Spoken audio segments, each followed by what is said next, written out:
ಬಹುಶಃ ಈಗ ಪೊಲೀಸು ಕಡೆಯಿಂದ ಬಂದಿರುವಂಥ ಒಂದು ಮಾಹಿತಿ ಪ್ರಕಾರ ಅವತ್ತು ಬೇರೆ ಯಾವುದೇ ರೀತಿಯ ಕಾರ್ಯಕ್ರಮಗಳು ಕೂಡ ಇರಲಿಲ್ಲ. ಹಾಗಾಗಿ ಫ್ರೆಂಡ್ಸ್ ಎಲ್ಲರೂ ಕೂಡ ಒಂದು ರೀತಿಯಲ್ಲಿ ಗೆಟ್ ಟುಗೆದರ್ ಥರದಲ್ಲಿ ಅಲ್ಲಿ ಸೇರ್ಕೊಂಡಿದ್ರು ಅನ್ನುವಂಥದ್ದು ಮಾಹಿತಿ ಇರುವಂಥದ್ದು.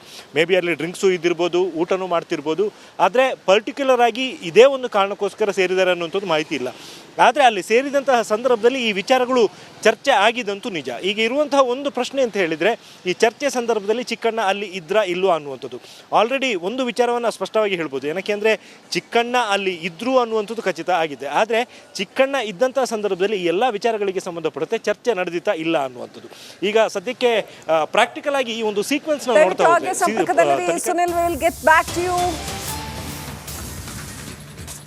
ಪೊಲೀಸರಿಂದ ರೆಸ್ಟೋ ಬಾರ್ ಸಿಬ್ಬಂದಿ ವಿಚಾರಣೆ ನಡೀತಾ ಇದೆ.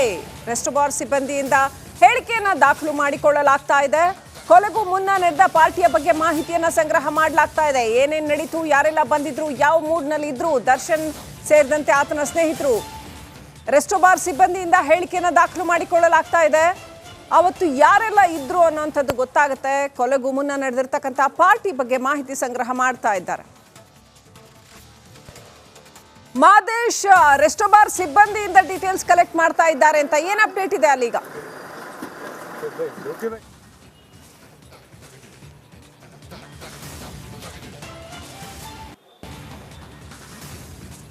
ರೈಟ್ ಮಾದೇಶ್, ನನ್ನ ಧ್ವನಿ ಕೇಳಿಸ್ತಾ ಇದ್ರೆ ರೆಸ್ಟೋ ಬಾರ್ ಸಿಬ್ಬಂದಿ ಏನಿದ್ದಾರೆ ಅವ್ರ ಕಡೆಯಿಂದ ಪೊಲೀಸರು ಮಾಹಿತಿ ಸಂಗ್ರಹ ಮಾಡ್ತಾ ಇದ್ದಾರೆ ಅಂತ ನಿಮ್ಮ ಹತ್ರ ಏನ್ ಅಪ್ಡೇಟ್ ಇದೆ? ಅಲ್ಲಿ ಏನ್ ನಡೀತಾ ಇದೆ?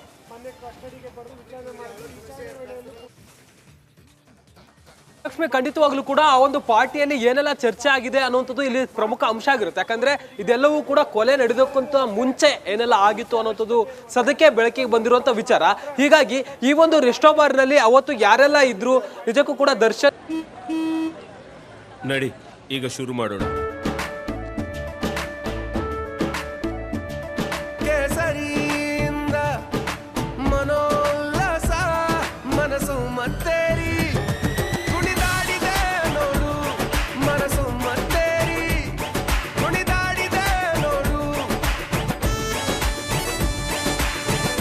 ಕ್ಷಣ ಕ್ಷಣವೂ ಆಚರಿಸಿ ಕೇಸರಿ ಹಬ್ಬ. ವಿಮಲ್ ಬಾಯಲ್ಲಿ ಹೇಳಿ ಕೇಸರಿ. ಚಿಕ್ಕಣ್ಣ ಸೇರಿ ಬೇರೆ ಬೇರೆ ಆರೋಪಿಗಳು ಕೂಡ ಇಲ್ಲ ಇದ್ರ ಅಥವಾ ಬೇರೆ ಬೇರೆ ಯಾರಾದ್ರೂ ನಟರು ಕೂಡ ಈ ಒಂದು ಒಬ್ಬ ನಿರ್ಮಾಪಕ ಕೂಡ ಈ ಒಂದು ಸ್ಥಳದಲ್ಲಿ ಇದ್ದ ಅಂತ ಹೇಳಲಾಗಿದೆ. ಹೀಗಾಗಿ ಅವತ್ತು ನಿಜಕ್ಕೂ ಕೂಡ ಯಾರೆಲ್ಲ ಇದ್ರು ಅನ್ನೋದಕ್ಕೆ ಸಂಬಂಧಪಟ್ಟಂತೆ ಸ್ಥಳ ಮಹಜರು ಪ್ರಕ್ರಿಯೆ ನಡೀತಿದೆ. ಜೊತೆಗೆ ಆ ಒಂದು ಪಬ್ನ ಮ್ಯಾನೇಜರ್ ಆಗಿರೋ ಅಂದ್ರೆ ರೆಸ್ಟೋ ಬಾರ್ನ ಮ್ಯಾನೇಜರ್ ಯಾರಾಗಿರ್ತಾರೆ, ಜೊತೆಗೆ ಅವತ್ತು ಚಿಕ್ಕಣ್ಣ, ದರ್ಶನ್ ಸೇರಿದಂತೆ ಅವರಿಗೆ ಯಾರೆಲ್ಲ ಯಾವ ವೇಟರ್ ಅವರಿಗೆ ಫುಡ್ ಅನ್ನ ಸಪ್ಲೈ ಮಾಡಿರ್ತಾನೆ ಆತನನ್ನು ಕೂಡ ಇಲ್ಲಿ ವಿಚಾರಣೆ ಮಾಡಿ ಆತನಿಂದ ಕೂಡ ಹೇಳಿಕೆ ಪಡೆಯುವಂತ ಕೆಲಸವನ್ನ ಮಾಡಲಾಗುತ್ತೆ. ಯಾಕಂದ್ರೆ ಸಾಮಾನ್ಯವಾಗಿ ಯಾವುದೇ ಒಂದು ರೆಸ್ಟೋ ಬಾರ್ ಆಗಿರ್ಬೋದು ಹೋದಂತ ಸಂದರ್ಭದಲ್ಲಿ ಅಲ್ಲಿರುವಂತಹ ಮ್ಯಾನೇಜರ್ ಮತ್ತೆ ಸೆಕ್ಯೂರಿಟಿಗಳಾಗಿರ್ಬೋದು ಮತ್ತೆ ಅಲ್ಲಿರುವಂತಹ ಸಿಬ್ಬಂದಿ ಯಾರು ವೇಟರ್ ಇರ್ತಾರೆ ಅವರಿಗೆ ಅದ್ರ ಬಗ್ಗೆ ನಾಲೆಜ್ ಇರುತ್ತೆ, ಯಾರ್ಯಾರು ಬಂದಿದ್ರು ಏನು ಅನ್ನೋದಕ್ಕೆ ಸಂಬಂಧಪಟ್ಟಂತೆ. ಜೊತೆಗೆ ಈ ಒಂದು ಪಬ್ಗೆ ಎಷ್ಟು ಸಾರಿ ಅವರು ಬಂದು ಹೋಗಿದ್ದಾರೆ, ಈ ಮುಂಚೆ ಕೂಡ ಬರ್ತಿದ್ರ, ಯಾರ್ಯಾರು ಬರ್ತಿದ್ರು, ರೆಗ್ಯುಲರ್ ಆಗಿ ಏನಾದ್ರು ಈ ಪಬ್ಗೆ ಈ ಒಂದು ರೆಸ್ಟೋ ಬಾರ್ಗೆ ದರ್ಶನ್ ಮತ್ತೆ ಸಂಗಡಿಗರು ಬಂದಿದ್ರ ಅನ್ನೋದಕ್ಕೆ ಸಂಬಂಧಪಟ್ಟಂತೆ ಒಂದಷ್ಟು ಮಾಹಿತಿಯನ್ನ ಕಲೆ ಹಾಕುವಂತ ಕೆಲಸವನ್ನು ಕೂಡ ಪೊಲೀಸರು ಮಾಡ್ತಿದ್ದಾರೆ. ಒಂದು ಕಡೆ ಆರೋಪಿಗಳ ಸಮ್ಮುಖದಲ್ಲಿ ಎಲ್ಲವೂ ಕೂಡ ಸ್ಥಳ ಮಹಜರ್ ಪ್ರಕ್ರಿಯೆ ನಡೀತಿದೆ. ಮತ್ತೊಂದು ಕಡೆ ಈ ಒಂದು ರೆಸ್ಟೋ ಬಾರ್ ಸಿಬ್ಬಂದಿ ಮತ್ತೆ ಮ್ಯಾನೇಜರ್ ಅನ್ನು ಕೂಡ ವಿಚಾರಣೆ ಮಾಡಿ ಅವತ್ತೆಲ್ಲ ಯಾರ್ಯಾರು ಇದ್ರು ಮತ್ತೆ ಅಲ್ಲಿರುವಂತಹ ದರ್ಶನ್ ಮತ್ತೆ ಚಿಕ್ಕಣ್ಣ ಜೊತೆ ಮಾತುಕತೆ ಆಗಿರೋದು ಅವ್ರಿಗೂ ಏನಾದ್ರೂ ಗೊತ್ತಿದೆಯಾ ಅನ್ನೋದಕ್ಕೆ ಸಂಬಂಧಪಟ್ಟಂತೆ ಒಂದಷ್ಟು ಹೇಳಿಕೆಗಳನ್ನು ಕೂಡ ಪಡೆದುಕೊಳ್ಳುವಂತ ಕೆಲಸವನ್ನು ಮಾಡಲಾಗುತ್ತೆ. ಇವೆಲ್ಲವನ್ನು ಕೂಡ ಚಾರ್ಜ್ ಶೀಟ್ ನಲ್ಲಿ ಉಲ್ಲೇಖ ಮಾಡಲಾಗುತ್ತೆ. ಆ ರೆಸ್ಟೋ ಬಾರ್ನ ಸಿಬ್ಬಂದಿ ನೀಡಿರುವಂತಹ ಹೇಳಿಕೆಗಳಾಗಿರ್ಬೋದು, ಚಿಕ್ಕಣ್ಣ ನೀಡುತ್ತಿರುವಂತಹ ಹೇಳಿಕೆಗಾರಾಗಿರ್ಬೋದು, ಜೊತೆಗೆ ಸಿಸಿಟಿವಿ ಫುಟೇಜ್ಗಳು, ಜೊತೆಗೆ ಅಕ್ಕಪಕ್ಕದ ಟೇಬಲ್ ನಲ್ಲಿ ಯಾರೆಲ್ಲ ಇದ್ರು ಅನ್ನುವಂಥದ್ದು ಕೂಡ ಇಲ್ಲಿ ತುಂಬಾ ಮುಖ್ಯ ಆಗುತ್ತೆ. ಯಾಕಂದ್ರೆ ಅಕ್ಕಪಕ್ಕದ ಟೇಬಲ್ ನಲ್ಲಿ ಇದ್ದವರು ಕೂಡ ಇವರು ಮಾತನಾಡಿರುವಂತಹ ವಿಚಾರವನ್ನ ಕೇಳಿಸ್ಕೊಂಡಿರುವಂತ ಸಾಧ್ಯತೆ ಇರುತ್ತೆ. ಹೀಗಾಗಿ ಸಿಬ್ಬಂದಿಯನ್ನ ದರ್ಶನ್ ಮತ್ತೆ ಚಿಕ್ಕಣ್ಣ ಸೇರಿದಂತೆ ಸಂಗಡಿಗರು ಕೂತಿರುವಂತ ಅಕ್ಕಪಕ್ಕದ ಟೇಬಲ್ ನಲ್ಲೂ ಕೂಡ ಯಾರೆಲ್ಲ ಕೂತಿದ್ರು ಅನ್ನೋದಂತ ವಿಚಾರಕ್ಕೆ ಸಂಬಂಧಪಟ್ಟಂತೆ ಒಂದಷ್ಟು ಹೇಳಿಕೆಗಳನ್ನ ಕೂಡ ದಾಖಲಿಸಿಕೊಳ್ಳುವಂತ ಕೆಲಸವನ್ನು ಮಾಡುತ್ತಿದ್ದಾರೆ. ಈ ಹೇಳಿಕೆಗಳೆಲ್ಲವೂ ಆದ ಮೇಲೆ ಒಂದು ರೌಂಡ್ ಮತ್ತೊಂದು ಬಾರಿ ಸಿಸಿಟಿವಿ ಫುಟೇಜ್ ಗಳನ್ನ ಚೆಕ್ ಮಾಡುವಂತ ಕೆಲಸವನ್ನ ಮಾಡಲಾಗುತ್ತೆ. ಒಂದು ವೇಳೆ ಈ ಒಂದು ಸ್ಥಳ ಮಹಜರಾಗಿರ್ಬೋದು ಮತ್ತೆ ಹೇಳಿಕೆ ಪಡೆಯುವಂತ ಸಂದರ್ಭದಲ್ಲಿ ತಪ್ಪಾಗಿ ಏನಾದರೂ ಹೇಳಿಕೆ ಕೊಟ್ಟರೆ ಅದಕ್ಕೆ ಸಂಬಂಧಪಟ್ಟಂತೆ ಕೂಡ ಬೇರೆ ಆಂಗಲ್ ನಲ್ಲೂ ಕೂಡ ಪೊಲೀಸರು ತನಿಖೆಯನ್ನ ಮಾಡ್ತಿದ್ದಾರೆ. ಒಟ್ಟಾರೆಯಾಗಿ ಸುಮಾರು 40 ನಿಮಿಷಗಳಿಂದಲೂ ಕೂಡ ಈ ಒಂದು ಸ್ಟೋನಿ ಬ್ರೂಕ್ಸ್ ನಲ್ಲಿ ಪರಿಶೀಲನೆ ಮಾಡುವಂತ ಕೆಲಸವನ್ನು ಮಾಡಲಾಗ್ತಿದೆ. ಅಲ್ಲಿನ ಸಿಬ್ಬಂದಿಯನ್ನು ಕೂಡ ವಿಚಾರಣೆ ಮಾಡುವಂತ ಕೆಲಸವನ್ನು ಮಾಡಲಾಗುತ್ತೆ. ಮುಂದಿನ ಹಂತದಲ್ಲಿ ಏನಾದರೂ ವಿರುದ್ಧ ಸಾಕ್ಷ್ಯಗಳು ಹೆಚ್ಚಿನದಾಗಿ ಸಿಗುತ್ತಾ ಅನ್ನೋದನ್ನ ಕಾದು ನೋಡಬೇಕಿದೆ. ಶ್ರೀಲಕ್ಷ್ಮಿ. ಮಾದೇಶ್, ಹಾಗಾದ್ರೆ ಈಗ ಸಿಬ್ಬಂದಿಗಳನ್ನ ಏನಾದರೂ ವಿಚಾರಣೆ ಮಾಡಿದ್ರು ಅಂತ ಇಟ್ಕೊಳ್ಳಿ. ಈಗ ಆದರೆ ಸಿಬ್ಬಂದಿಗಳ ಪಾತ್ರ ಇಲ್ಲಿ ಪ್ರಮುಖ ಅಂತ ಅನ್ಸುತ್ತಾ? ಒಂದು ವೇಳೆ ಅವ್ರಿಗೆ ಗೊತ್ತಿದ್ರು ಕೂಡ ಗೊತ್ತಿಲ್ಲ ಅಂದ್ರೂ ಕೂಡ ಏನೇ ಆಗಲಿ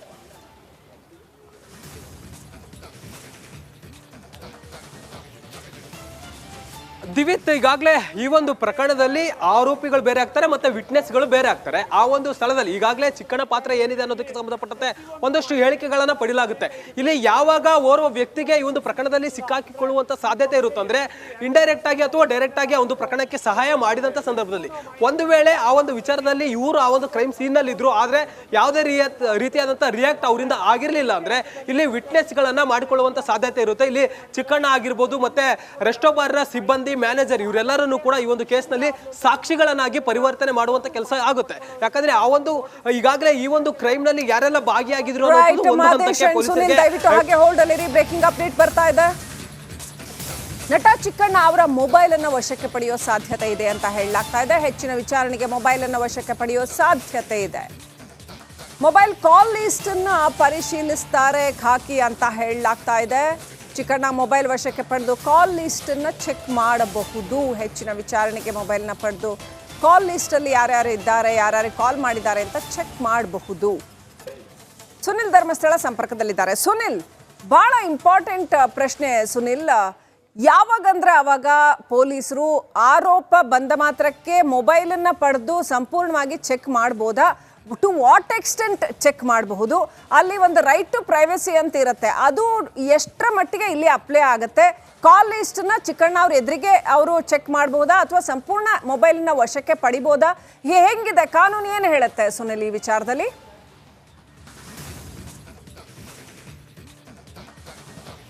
ಶ್ರೀಲಕ್ಷ್ಮಿ, ಒಬ್ಬ ಆರೋಪಿ ಬಗ್ಗೆ ಅನುಮಾನ ಇದ್ದು ಆತನ ಇನ್ವಾಲ್ವ್ಮೆಂಟ್ ಇದೆ ಅನ್ನುವಂಥದ್ರ ಬಗ್ಗೆ ಏನಾದರೂ ಅನುಮಾನಗಳಿದ್ದರೆ ಆ ಸಂದರ್ಭದಲ್ಲಿ ಅವರ ಮೊಬೈಲ್ನ ಪರಿಶೀಲನೆ ಮಾಡುವಂಥ ಚಾನ್ಸಸ್ ಇದೆ. ಕೇವಲ ನೋಟಿಸ್ ಕೊಟ್ಟು ಕರೆಸ್ಕೋತೀವಿ ಅನ್ನೋ ಮಾತ್ರಕ್ಕೆ ಅವ್ರ ಮೊಬೈಲ್ನ ಕಂಪ್ಲೀಟಾಗಿ ಪರಿಶೀಲನೆ ಮಾಡೋದಕ್ಕೆ ಸಾಧ್ಯ ಆಗಲ್ಲ. ಒಂದು ವೇಳೆ ಆ ಥರದ್ದು ಏನಾದರೂ ಡೌಟ್ಗಳಿದ್ದರೆ ಅದಕ್ಕೂ ಕೂಡ ಅವರಿಗೆ ಒಂದು ನೋಟಿಸ್ನ ಕೊಡಬೇಕಾಗತ್ತೆ. ಅದಾದ ನಂತರ ಅವ್ರ ಕಡೆಯಿಂದ ಮಾಹಿತಿಯನ್ನು ಪಡ್ಕೋಬೇಕಾಗತ್ತೆ. ಸದ್ಯದ ಪರಿಸ್ಥಿತಿಯಲ್ಲಿ ಚಿಕ್ಕಣ್ಣ ಅವರು ಸ್ಟೋನಿ ಬ್ರೂಕ್ಸ್ನಲ್ಲಿ ಇರುವಂಥ ಟೈಮ್ನಲ್ಲಿ ಅವರ ಮೊಬೈಲ್ನ ತಗೊಳ್ಳುವಂಥದ್ದಾಗಲಿ ಅದನ್ನು ಪರಿಶೀಲನೆ ಮಾಡುವಂಥದ್ದಾಗಲಿ ಆ ಥರದ ಯಾವುದೇ ಆ್ಯಕ್ಟಿವಿಟೀಸ್ಗಳನ್ನು ಕೂಡ ಪೊಲೀಸರು ಮಾಡಲ್ಲ.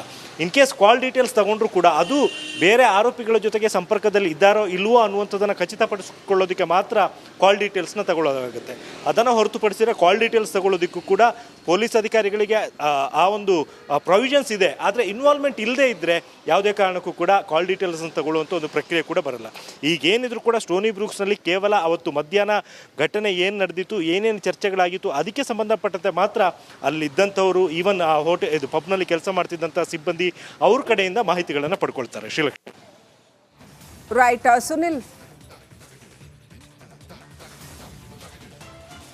ಸೊ ಬಹಳ ಪ್ರಮುಖವಾಗಿ ಸುನಿಲ್, ಇಲ್ಲಿ ಮೊಬೈಲನ್ನು ಪರಿಶೀಲನೆ ಮಾಡಿದಂಥ ಬಳಿಕ ಅಂದರೆ ಏನಾದ್ರು ಕಾನ್ವರ್ಸೇಷನ್ ದರ್ಶನ್ ಮತ್ತು ಚಿಕ್ಕಣ್ಣ ನಡುವೆ ಆಗಿರುವಂಥ ಕಾನ್ವರ್ಸೇಷನ್ಗಳು ಅಥವಾ ಅವರ ಫ್ರೆಂಡ್ ಗ್ರೂಪ್ನಲ್ಲಿ ಆಗಿರುವಂಥ ಕಾನ್ವರ್ಸೇಷನ್ಗಳು, ಅಲ್ಲಿ ಏನಾದರೂ ಇದರ ಬಗ್ಗೆ ಏನಾದರೂ ಮಾತನಾಡಿದರೆ ಅಲ್ಲಿ ಯಾವ ರೀತಿ ಪರಿಗಣಿಸ್ಬೋದು ಪೊಲೀಸ್ನವರು?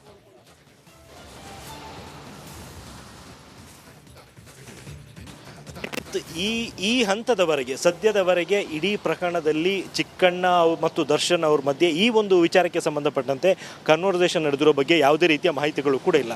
ಹಾಗಾಗಿ ಅವ್ರನ್ನ ಮೊಬೈಲ್ನ ವಶಕ್ಕೆ ಪಡೆಯುವಂಥದ್ದಾಗಲಿ ಚೆಕ್ ಮಾಡುವಂಥದ್ದಾಗಲಿ ಆ ಥರದೊಂದು ಕ್ವಶನ್ ಬರೋದೇ ಇಲ್ಲ.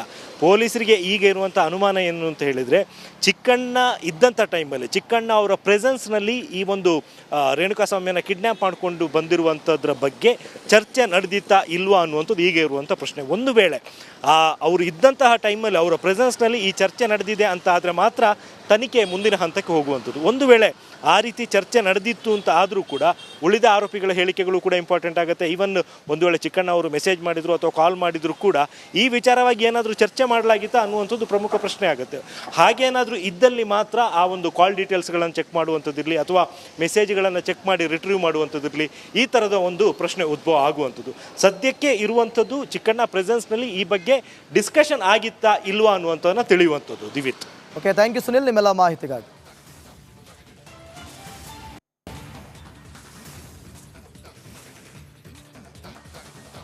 ಒಂದು ರೀತಿಯಲ್ಲಿ ಈಗ ಚಿಕ್ಕಣ್ಣವರ ಮೊಬೈಲನ್ನು ಪರಿಶೀಲನೆ ಮಾಡುವಂಥ ಸಾಧ್ಯತೆ ಇದೆ. ಮೊಬೈಲ್ನಲ್ಲಿ ಅವರ ಫ್ರೆಂಡ್ ಗ್ಯಾಂಗ್ ಜೊತೆ ಮಾತನಾಡಿದ್ರ ಈ ಬಗ್ಗೆ, ಅಥವಾ ಪಾರ್ಟಿಗೆ ಅವ್ರನ್ನ ಫೋನ್ ಮಾಡಿ ಕರೆದಿದ್ರು ಕೂಡ ಏನು ಹೇಳಿ ಕರೆದಿರ್ಬೋದು, ಅಥವಾ ಮೆಸೇಜಸ್ ಏನಾದರೂ ಸಿಗ್ಬೋದಾ, ಈ ರೀತಿಯಾಗಿ ಅಂದರೆ ಅವರ ಸಂಪೂರ್ಣವಾಗಿ ಅವರ ಮೊಬೈಲನ್ನು ವಶಪಡಿಸ್ಕೊಂಡು ತನಿಖೆಯನ್ನು ಮಾಡಿದಾಗ ಅರ್ಧಕ್ಕರ್ಧ ಮಾಹಿತಿ ಏನಾದರೂ ಸಿಗಬಹುದಾ ಅಂಥೇಳಿ ಅವರ ಮೊಬೈಲನ್ನು ವಶಪಡಿಸಿಕೊಂಡು ಈಗ ಇನ್ನಷ್ಟು ತನಿಖೆ ಮಾಡುವಂಥ ಸಾಧ್ಯತೆ ಇದೆ. ಇದರಿಂದ ಒಂದಷ್ಟು ಮಾಹಿತಿ ಸಿಗಬಹುದು. ಮಾಹಿತಿಯನ್ನು ಕಲೆ ಹಾಕಿ ಮುಂದಿನ ತನಿಖೆಯನ್ನು ಯಾವ ರೀತಿ ತೆಗೆದುಕೊಂಡು ಹೋಗ್ತಾರೆ ಅನ್ನುವಂಥದ್ದು ಕೂಡ ಕಾದು ನೋಡಬೇಕಾಗುತ್ತೆ.